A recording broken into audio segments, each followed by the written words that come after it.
Hello everyone, this is Mario. I put together this lecture, and it's not like my other lectures where you see specific examples on a very narrow topic. This one is more broad, and it covers typically material that's covered over many chapters in a book about database design. Um, so basically I'm gonna take, let's see, let me jump to this slide. Typically I do this lecture face-to-face. I'm going to try to record it for my online class. Hopefully you guys benefit from it too. Okay, so basically what I'm going to do is take a simple database, a bad database, one that's typically created by end users, and show you what it means, why it's bad, what it means to have, what portions of it is bad. And then I'm going to show you how we can eliminate this by taking this database and breaking it down into smaller pieces. And I'm going to show you why that will get rid of the bad aspect of the design. And when I break up a database, or we call it also table, end users call it database, but it's really a table that I'm talking about. Then I'm going to go back and take that and break it down. And when we break up a table into multiple tables, we end up with relationships between them. So I will cover that too. And finally, I'm going to go back and show you how to take this design and go backwards and create the entity relationship diagram for it. Typically in courses in database, we start with the entity relationship diagram. But a lot of students have problems understanding the abstract notion of entities and attributes. So I think starting with an example, then going backwards will be helpful to many of you. Okay, so let's let's jump and take a look at the example that I created. Okay, so let's take a look at this information on the screen. Basically, it contains information about employees and books.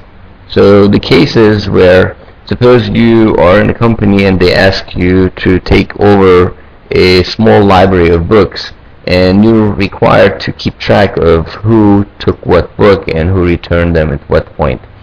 Okay, so the case study is pretty simple, and typically you would have a piece of paper that you would write down all this information. It'll be like a pre-printed form.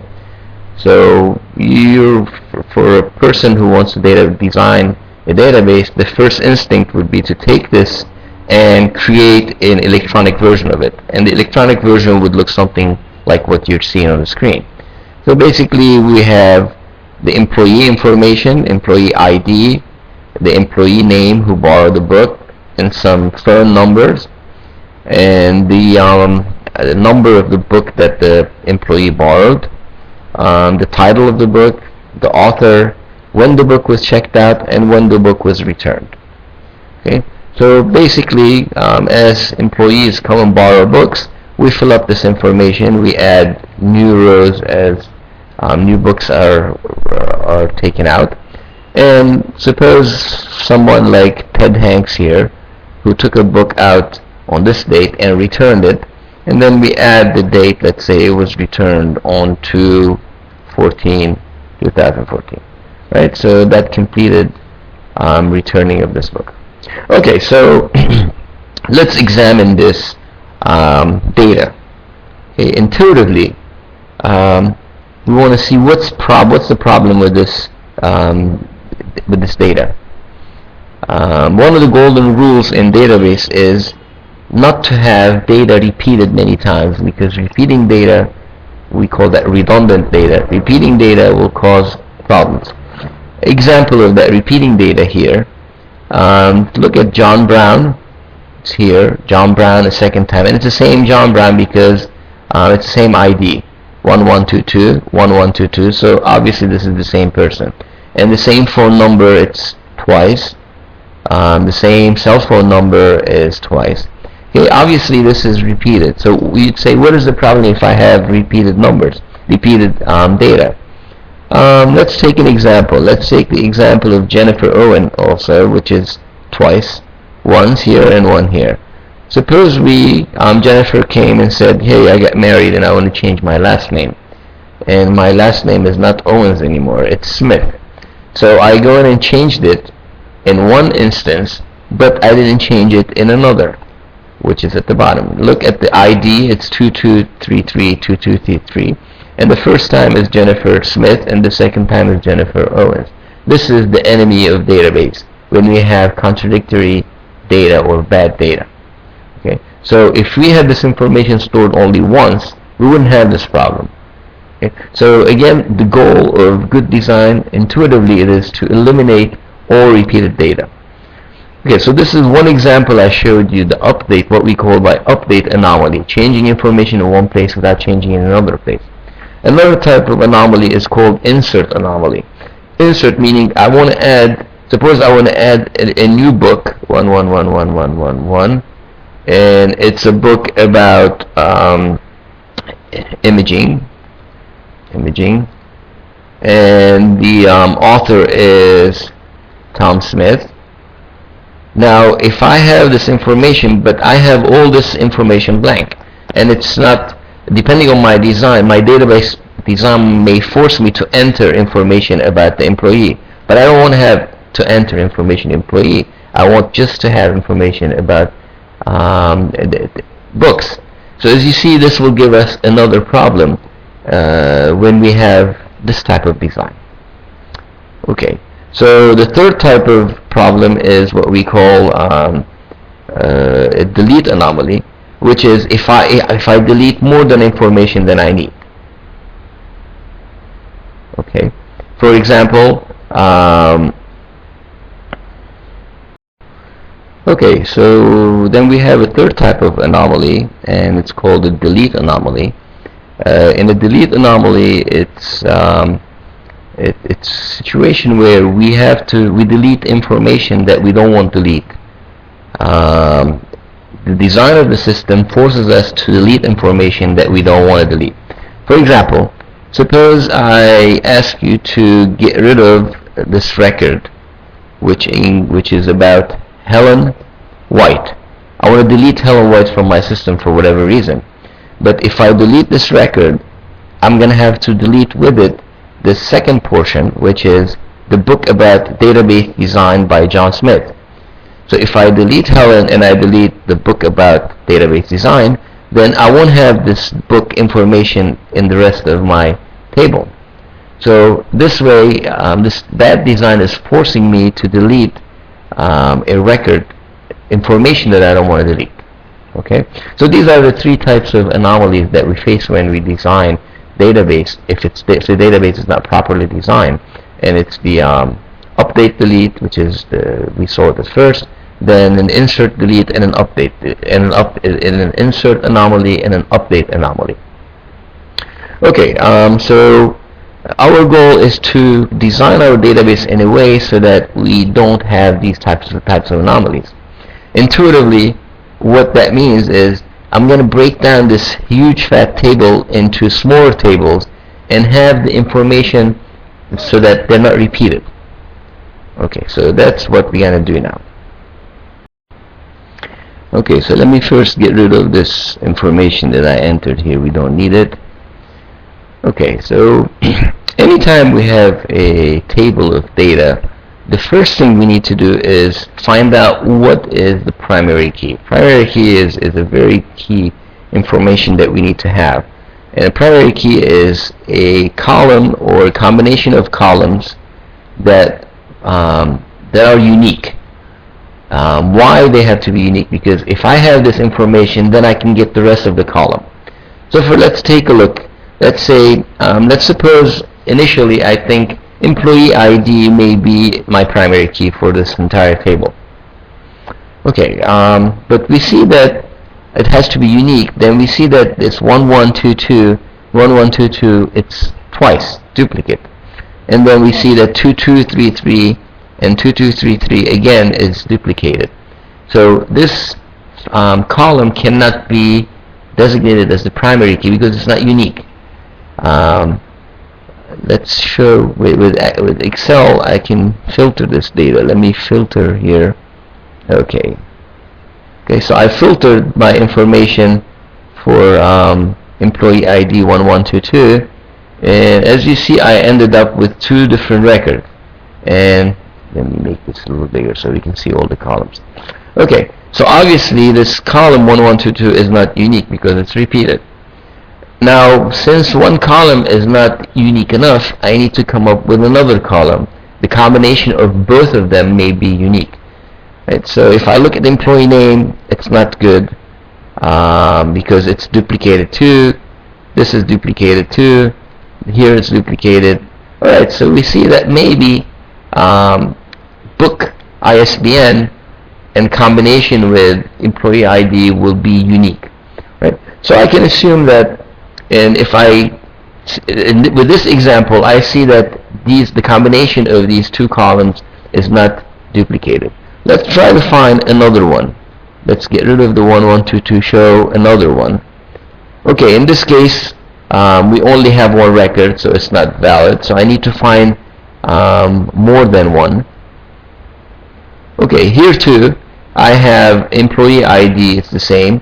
And alright, so as you see with this design, well, I have something wrong because this book ID is duplicated, but it can't be because these are two different books. So let me change this ISBN to make my model better. Okay, suppose the ISBN is 3, right? So now we see that it's still unique. The combination of these two columns, employee ID and ISBN, is still unique. Right? So let's see another example. Now let's look at 3344. 3344 is just one record, so that's fine. It's not a problem. Let's look at 44.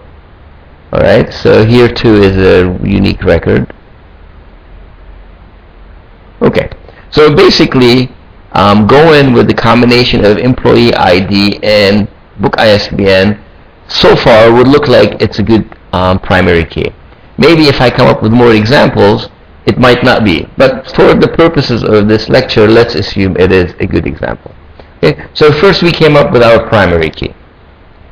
Okay, now let's examine the data in a little more detail.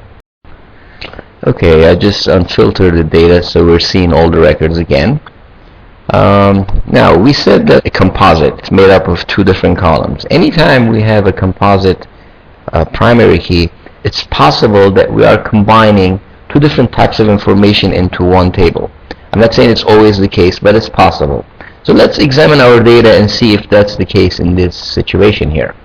Right, so we said our primary key is employee ID and book ISBN.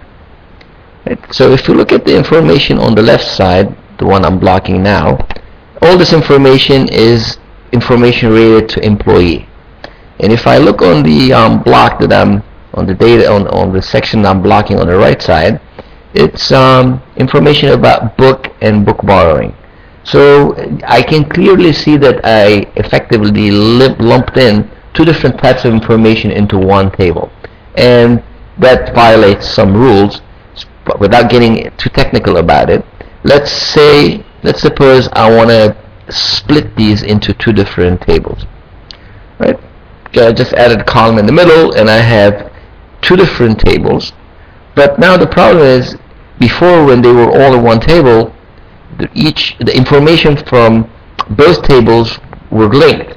But now that I moved them into separate tables, I won't know, for example, which record is which book did Jim Brooks take out, because the information is in a separate table now. So I need to somehow, if I split a table into two tables, I need to somehow keep the linkage between the two. So I need some reference between the two. Okay, so what I'm going to do here is take the employee ID and put it down here. Okay, I'm going to take that book ISBN and put it down here. Let's see if I take a copy of this information and put it in a separate table, would this help me put back the data that I split into two different tables? Let's see here. So we have 1122 employee 1122, John Brown, he borrowed the book 124, okay, so which is this book. So just having this third table and taking the key information allowed me to link back records that I split when I split my table into two tables. And now you'll see why I split those into two.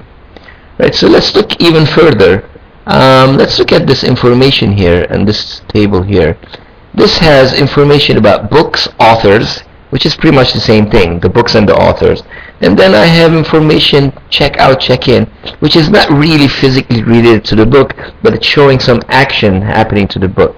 So if I take this information too and put it in my table here, and now I think it will, let's do this.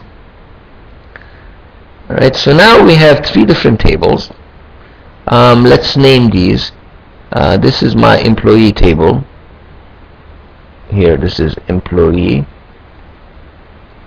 And this is book. And this is, I can call this book lending. Lending. Alright, here we go. Okay, so now I split my table, the big bullet table, into smaller tables. In my mind, I am following some rules that I'm not telling you right now, which is the normalization rules that you will see technically. But I'm showing it intuitively what it means to end up, to take a bullet table into breaking it down into smaller tables and how that would help getting rid of bad data.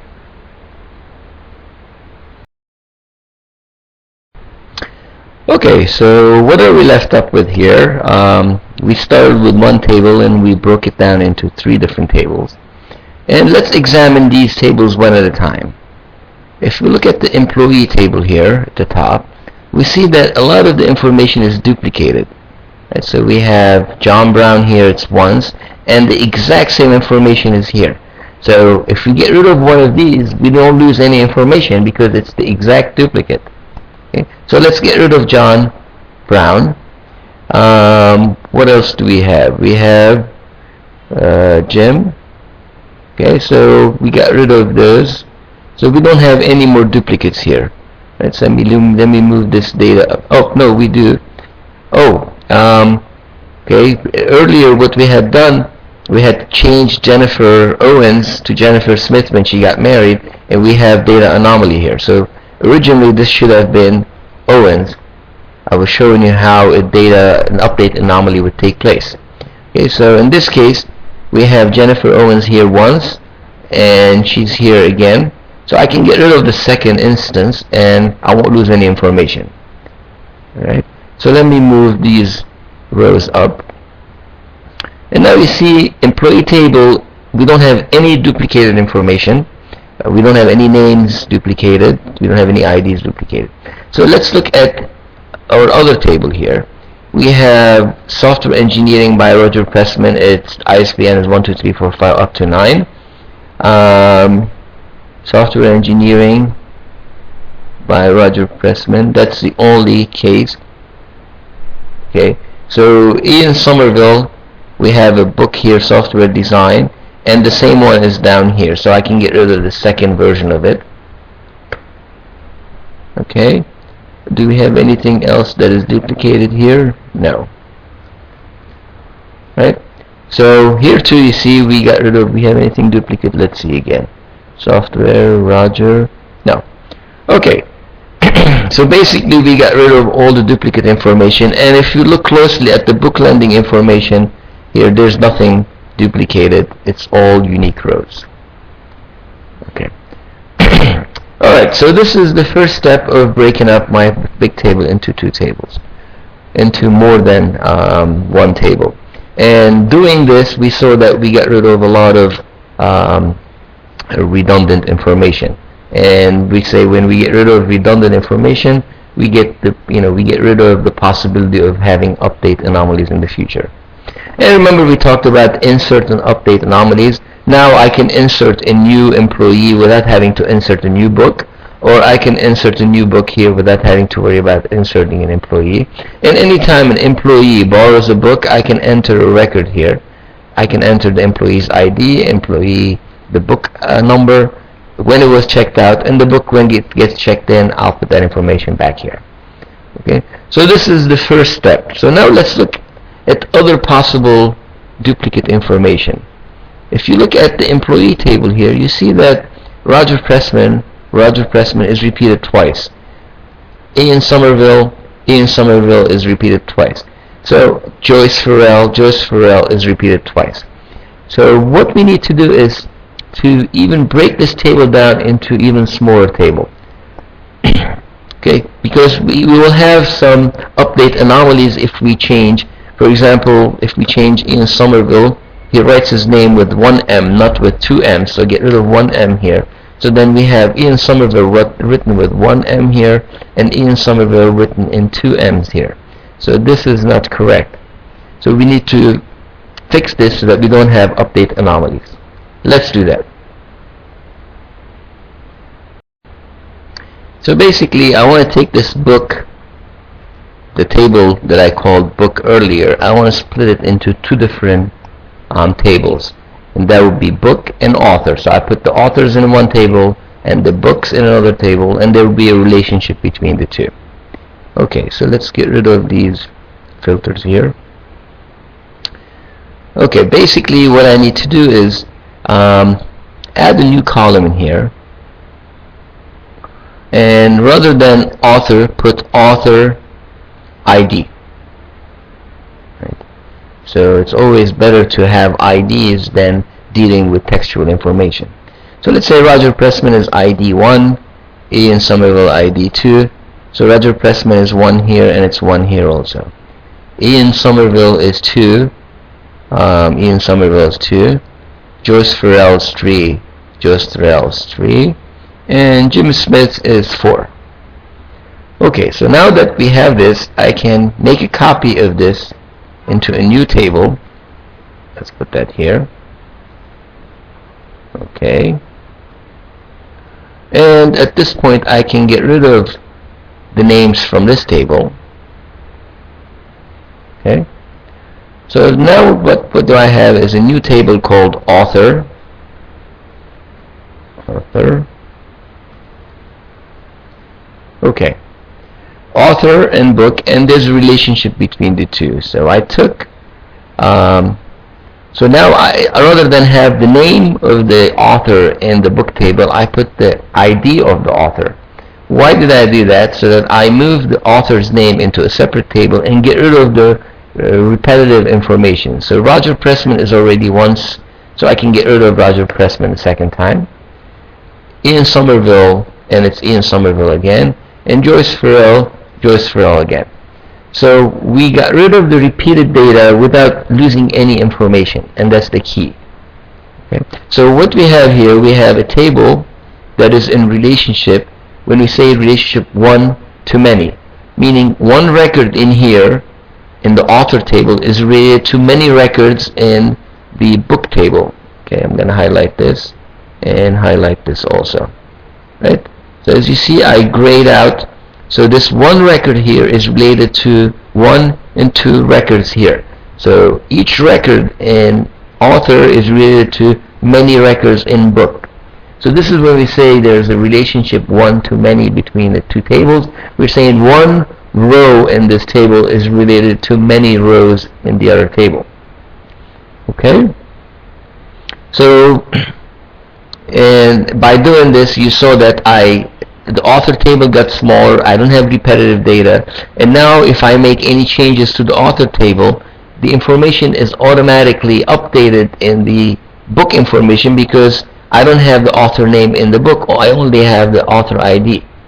Okay, so if I look at this table, I look at this row, VB.NET book, I say who is the author of this book?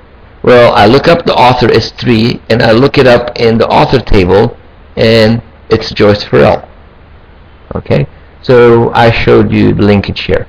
Okay, so far so good. There's one more change I want to make in this design, and this is related to a normal form when we talk about normalization, which I'm not going to cover here. One of the rules is not to have the same type of information in different columns in a table. And let me say that with an example. Let's look at the employee table. We see that we have employee ID, employee name, phone, and phone. So these are two different columns for the same type of information. Okay, so suppose I need to add a third phone to this employee. For example, they have a fax. Should I put a third column here and call it fax number? And what if there's a fourth number or a fifth number? So little by little you see that we are adding new columns to add the same type of information. In relational design, that's a no-no. You don't add data in columns, but you would design it in a way so you add them in rows. And that's what I'm going to show you how to do that here. Okay, so let me move this book lending information so I make some space. Okay. Alright, so this is too small. Let me open this up. Okay. So basically what I'm going to do here is take each row and put it in columns. Okay, so I'm going to create a new table called phone. I'm going to take what I need from here is I'm going to take the employee ID, put it down here, and I'm going to get the phone number, or call it phone, and I'm going to add a new column called phone type. Okay, so this is my new table. What I'm going to do is take the phone numbers from here and move them one at a time down there. Okay, so I'm going to take this first one, put it here, and the phone type is home. Okay, I'm going to do the same for cell. I'm going to put it here, put cell. Okay, and obviously it's the same employee. And I'm going to do this again for employee Jennifer Owens. I'm going to take the Jennifer Owen ID and go up and bring these one at a time. And this first one is the home phone number, and do the same here. This number here, and this will be the cell phone, and it's the same person. Okay, so I'm going to stop recording and copy them all, and then I'll show them so that we don't waste time. So what I did is took all the phone numbers and I put them vertically as opposed to have them horizontally in a column for each, and then I took the phone types and put them right next to them, so I create a new column. So at this point I can get rid of this information here. I don't need them here, but I have one problem here, is that this table does not have a primary key. I don't have anything that's uniquely identifying each row. So what I need to do is move this information over once and add a new column called phone ID, and which will be sequential number generated by the system.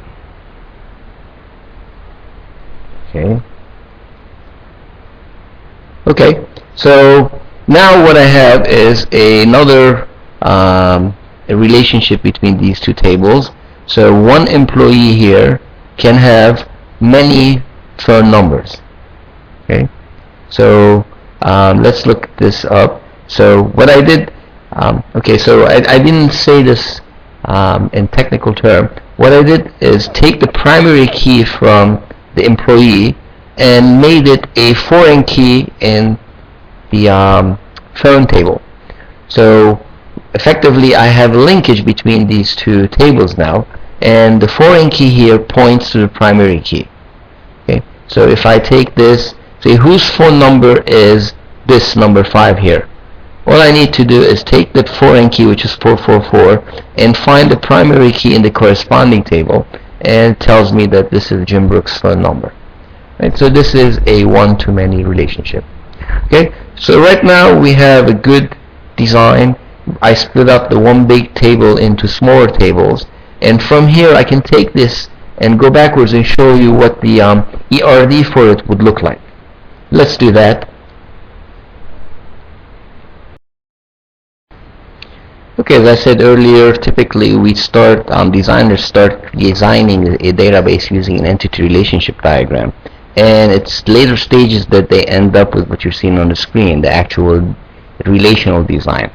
But since a lot of students have problems understanding, okay, let me bring this up. I just created the entity relationship diagram. So a lot of students have problems understanding these boxes and the information in it. So I decided to come up with the examples first, and then go back and show you the entity relationship diagram from which this design came. Alright, so basically here we have a table called employee. In relational technology we call a table. In entity relationship diagramming, a table is called an entity. So here we have this entity, right? Here it is. Here we have employee, the name of the table. Here is the entity name, employee. And employee ID is one column, employee name is another column. Employee ID is one column, employee name is another column.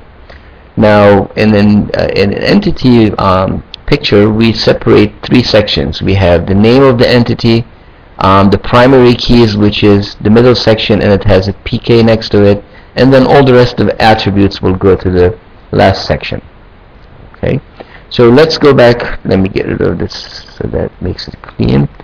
So, and then we have another table called phones, and here we have phone ID, employee ID, phone, and phone type. Here we have, okay, so first phone is the name of the table. Here it's phone is the name of the entity. The primary key is phone ID, and it's phone ID here, and it has the phone ID PK next to it. And then we have, let's look at phone and phone type. We have phone number and phone type. The name is a little different, but it doesn't make much of a difference. And finally, we have this column which we called employee ID foreign key, and I have an employee ID which is a foreign key. So now this has a special importance in that it's telling me that it's this column, or attribute in this case, that links to the employee ID. So the relationship between the two is based on this field. Let's look at it here. So whose number is this? Well, the way to find out is to get this foreign key 22333 and look it up in this primary key, and we find out 22333. So this is Jennifer Owen's number. Okay, so that's what we're saying. This is the foreign key information that links back to the primary key to the employee. Okay, this is the foreign key here linking to the primary key information. Okay, and we show this, the relationship line. Let's go back here. So we're saying an employee can have many phones. One employee can have many phones. The relationship between this table and this table is one to many. And how we show that in an ERD, we're saying an employee. Notice here we have this little one here. So this is saying that this one, and it's many here. The claw feet that you're seeing is many. So one employee is related to many firms. Okay, so let's look at what other relationships do we have. Let's clean this up. So another interesting relationship is between author and books. One author can have many books. See, this is the one here, and the many is the claw feet that you're seeing over here. Okay, so one author, meaning one row in the author table, can be related to many records in the books table. And here's the example, right? One author, Roger Pressman, is related to author ID 1, author ID 1, which are the same IDs here. And software engineering and web engineering book are written by Roger Pressman. Okay, so here again we have author ID. Here is the foreign key that links the author to books.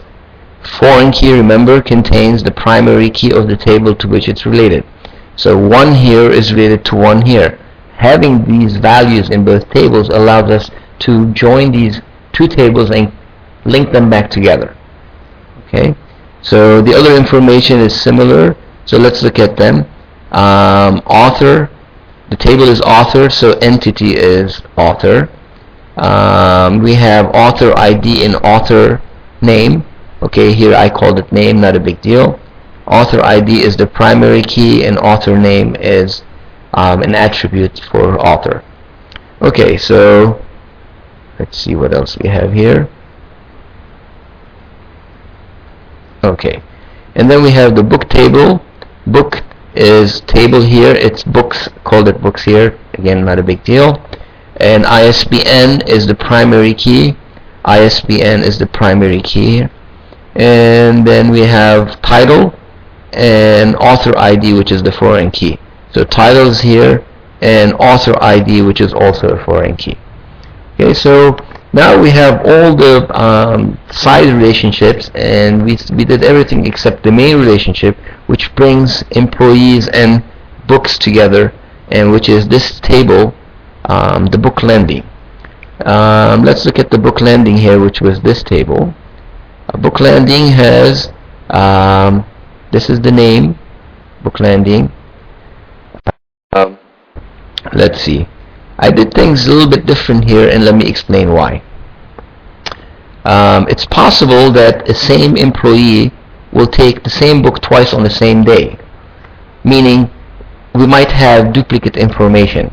So the best thing to do is, let me show you the example. Let's say, okay, let me say that again. Here, the way this table is designed, book lending table is designed, it's possible to end up with duplicates the way it's set up. For example, let's say employee takes the same, employee 112 takes this book again. So employee ID is not a primary key by itself. Book ISBN is not a primary key by itself. The combination of both is not, because as you see here, let's say this employee took this book out on 3/1/2014, right? So we need a primary key for this table. We can have the option of having 3 columns. We make the primary key these 3 columns, and that will be unique. As long as the same employee does not take out a book and return it on the same day. Okay, so let's assume they don't do that. But to have a primary key made up of all these columns, it's better to create an auto-generated number. So let's call this trans ID, transaction ID. Let's see what I called it here in the design. Oh, okay, I called it trans ID. So let's call it trans ID. And this is the primary key. And we have a sequential number. So this is the primary key of this table. Right, so here I have a new column called trans ID, primary key. And let's jump to the non-key information. We have checked out, checked in here. And checked out, checked in, these are okay, incidentally I have showed the data types here, which is okay. And now the last portion, which is this information that links this table with the other 2 tables. Right, so book lending is the intersection table between employee and book. Okay, so employee ID is a foreign key that points to the primary key in employee.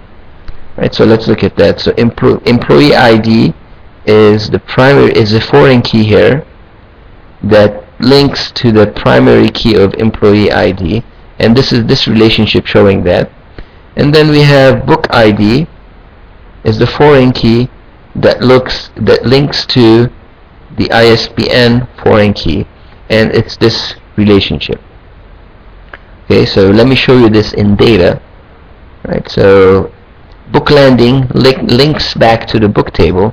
So if I say transaction 1, which book is linked to transaction 1? It's this book ID. Well, what is the name of the book?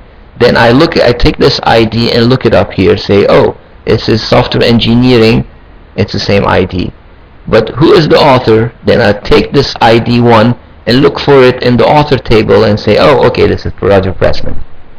Okay, and it's the same thing with employee. Let's take this example. Say, who borrowed this book?